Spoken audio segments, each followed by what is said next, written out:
What's up, good people? Mark Holmes here, and as always, I want to say thank you all for watching, commenting, subscribing, and being part of the Joe Boo Sports Report. Without you guys, as well as you ladies, you know that this literally does not work. Hope everybody's having a great hump day. I hope you got over the hump. I gotta say, I'm tired of this shit. And I know you guys get tired of hearing about me being tired, but you know, that's what happens when you get to be an old, tired ass like me. And I'm especially tired of people that just hate on Dak Prescott. You know something that's funny, and I can hear the Dak Prescott haters right now. Oh, here he goes. You know, you're a garbage ass quarterback. Here's the thing that's funny, because what will happen is they'll say stats don't matter. Stats don't matter. But then they'll turn around and say, well, Justin Herbert is a better quarterback than Dak Prescott. Even though their numbers are pretty much about the same, and Dak Prescott beats them twice out of the 2 times they played. So they don't matter. Okay, so wins don't matter with games like that, and stats don't matter. Then what makes Justin Herbert a better quarterback than Dak Prescott? Because here's what's kind of crazy. Some of the numbers, and there's so many statistics out there now, it's kind of crazy. You can find statistics that will just about prove any argument. But I'm just going to go through these because these are kind of crazy.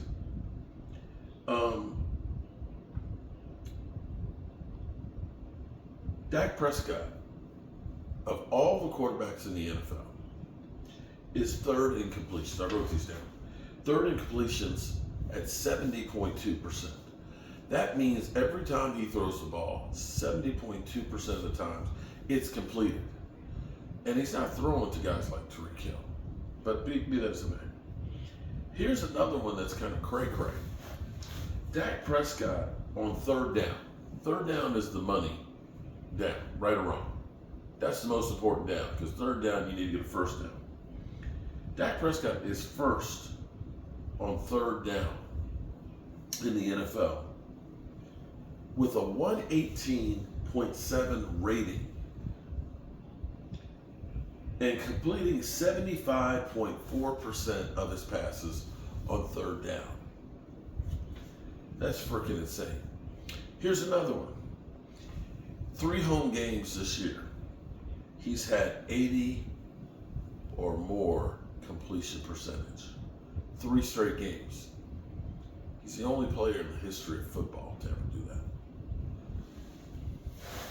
You know what's funny is when Dak got to the NFL, they said it was Zeke. Zeke Elliott made Dak Prescott.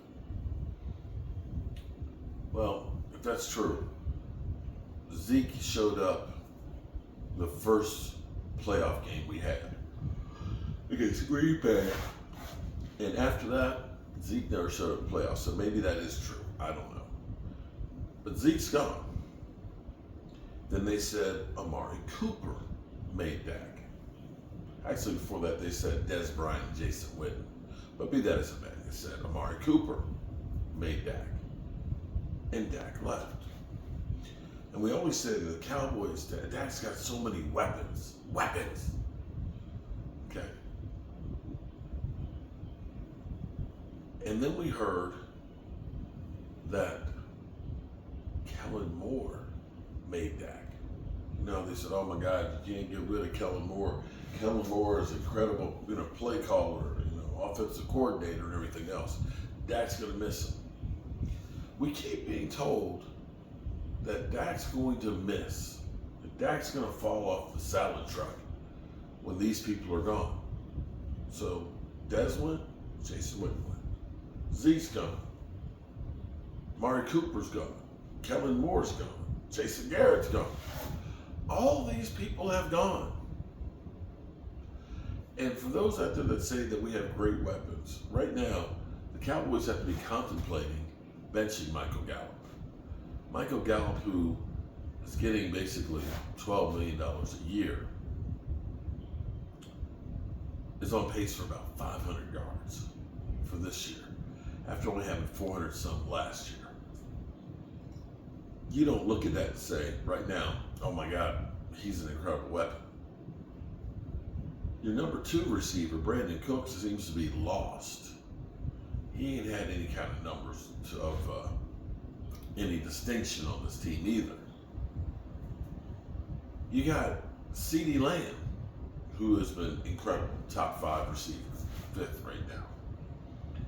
And Tony Pollard, without Zeke, has been kind of Zeke-esque, averaging 3.9 yards a carry, only 4.3 yards per play.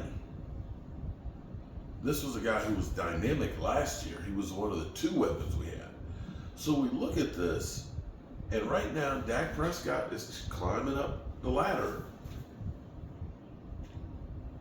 He's at 13 TD passes in 8 games. He's over 2,000 yards, I believe. And he only has 5 interceptions. So if this trend continues, you're going to see him well over 4,000 yards, well over 30 TDs, and hopefully under 10 interceptions. That's a really good season. So I'm trying to understand,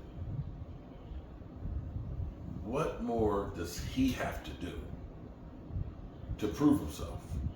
If all of the reasons that you said that he had these numbers have all gone and he still has those numbers,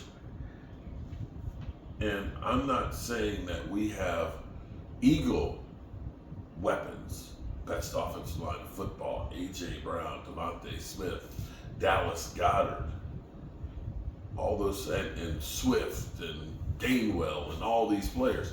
We ain't got all that to work with. We don't. But yet, Dak's still getting those numbers. Now, for those out there that say, well, yeah, but, come playoffs. Well, unfortunately, you can't put that on Dak.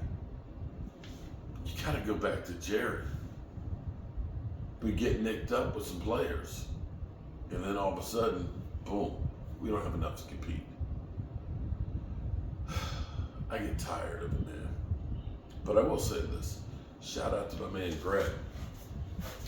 Greg, he said the Texas Coast offense, that we really only scratched the surface of it, that they're letting out bits and pieces of it to keep the defenses on their toes.